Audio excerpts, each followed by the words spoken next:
بسم الله والصلاة والسلام على رسول الله. النهاردة هنعمل أكلة كده خفيفة وبسيطة كده بسرعة. طبعا السوق. ازيكم يا حبايبي، عاملين ايه؟ ازيكم الأول، وحشتوني قوي قوي. هنعمل السوق ما فيهوش الا الكوسة هي اللي موجودة والبطاطس، تروحي تدوري هي الكوسة والبطاطس، وزهقنا من الكوسة فقلنا نعمل صينية بطاطس النهاردة على الفرخة وشوية ملوخية وخلاص وشوية رز. فبصوا احنا جبنا البطاطس اهي، غسلناها وقطعناها بالشكل ده، وجبنا الطماطم بشرناها، ما ضربناش في الخلاط، بشرناها مبشوره كده، بتبقى صينيه البطاطس مبشوره احسن. وبصله مقطعه، وفلفل وكمون وحبهان مطحون، وحته تومه صغيره، وفلفل حراق تبع الرغبه اللي عايز. جبنا مثلا الجناحات والرقبه والكبده والقناصه كده، وقطعناهم نحطهم في صينيه البطاطس، وفلفل تبع الرغبه برضو اهي. فتعالوا معانا شوفوا هنعمل صينيه البطاطس ازاي.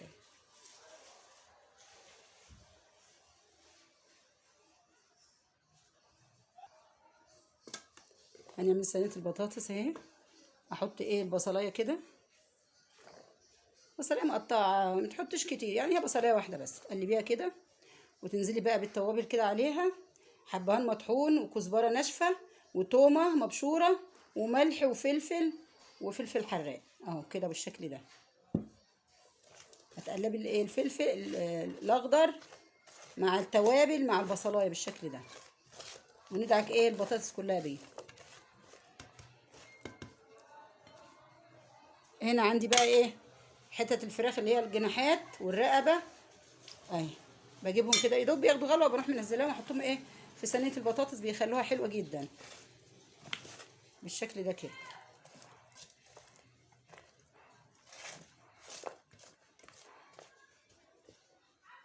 ونحط القوطه كده بالشكل ده كده،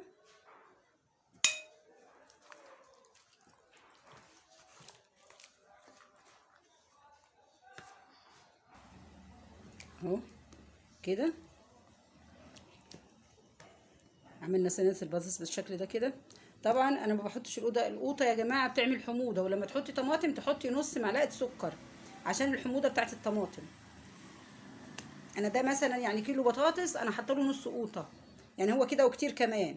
بس انا عاملاها مبشوره، مش ضرباها في الخلاط، انا عاملاها مبشوره. بحبها كده، بصوا كده تبقى نيه في نيه كده طبعا بديها غلوتين على البوتاجاز وبعد كده بحطها في الفرن. طبعا البطاطس ديت يعني هي مش رخيصه، بس هي بالنسبه ارخص حاجه دلوقتي. كيلو 15 جنيه، والقوطه طبعا وصلت 25 جنيه. فيعني مش عايزه اقول لكم، يعني عشان احنا مش هنحسب، اللي هيحسب الحاجه مش هياكل، فكله على الله. بعملها انا القوطه بتاعتها خفيفه كده، ولما بتستوي تبقى حمرا وحلوه، عشان القوطه الكتير بتعمل حموضه. فانا لازم احط نص معلقه شاي صغيره سكر للبطاطس. ماشي يا حبايبي، يلا اخلص وارجع لكم. بسم الله والصلاه والسلام على رسول الله. النهارده هنعمل معاكم اكله كده شعبيه. دي بطاطس اهي، هنعمل صينيه بطاطس غسلتها ونقعتها في ميه كده بالشكل ده كده، ميه وملح بالشكل ده كده. والفراخ اهي سقطتها، غسلتها حلو وسقطتها اهي. حطيت لها بصلايه وقطايه ولوري وفلفل اسود اهي بالشكل ده. دي الفراخ بتستوي اهي، والبطاطس هي قطعتها وخلصتها، هحضر لها القوطه بقى والبصل واعملها معاكم. يلا معانا. بسم الله الرحمن الرحيم. بنعمل صينيه بطاطس اهي، بنعمل صينيه بطاطس للغدا، يا رب تعجبكم. خفيفه، عملتها ني في ني كده، القوطه على البطاطس على البصل على التوابل على الملح على قرن فلفل اخضر على حته توم كده، وعملتها كده وقلبتها في بعضها، واديها غلوه كده من فوق. استوت اهي، واروح حطها تحت الشوايه، احطها تحت في البوتاجاز من الفرن تحمر بقى واوريها لكم. يلا يا حبايب قلبي، مع الف سلامه، بحبكم في الله. حطينا البطاطس على البوتاجاز اهي، تستوي كده، تاخد غلوتين من فوق، وبعدين نحطها في الفرن تاخد لون وتحمر. ماشي يا حبايبي، يلا السلامه.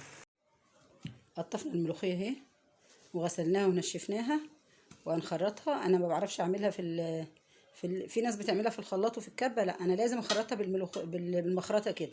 بصوا المخرطه اهي، والملوخيه هنا مغسوله ومتنشفه على الصينيه وهخرطها كده. خليكم معايا. على فكره دي احلى ملوخيه اللي بتتخرط بالمخرطه. الملوخيه اللي بتتعمل في الكبه او في الخلاط ما بتبقاش حلوه يا جماعه. بصوا، احسن ملوخيه اللي تتغسل وتتنشف وتروحي مخرطاها كده بالمخرطه دي. اهي بالمخرطه بتبقى جميله وطعمها حلو زي ما امهاتنا كانوا بيعملوها. اخرطها بقى وهرجع لكم. اهو بنعمل الملوخيه اهو.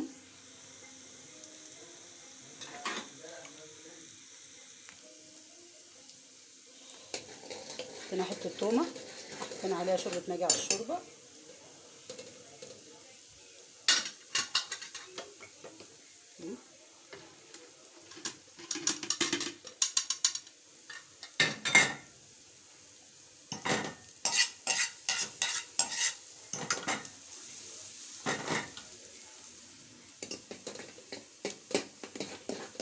بسم الله الرحمن الرحيم.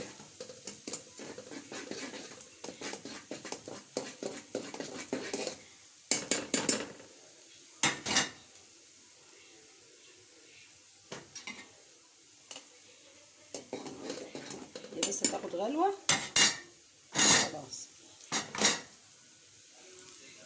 نعمل لها التومه اهي، عشان انا حاطه لها تومه نيه فعامله لها حته صغيره.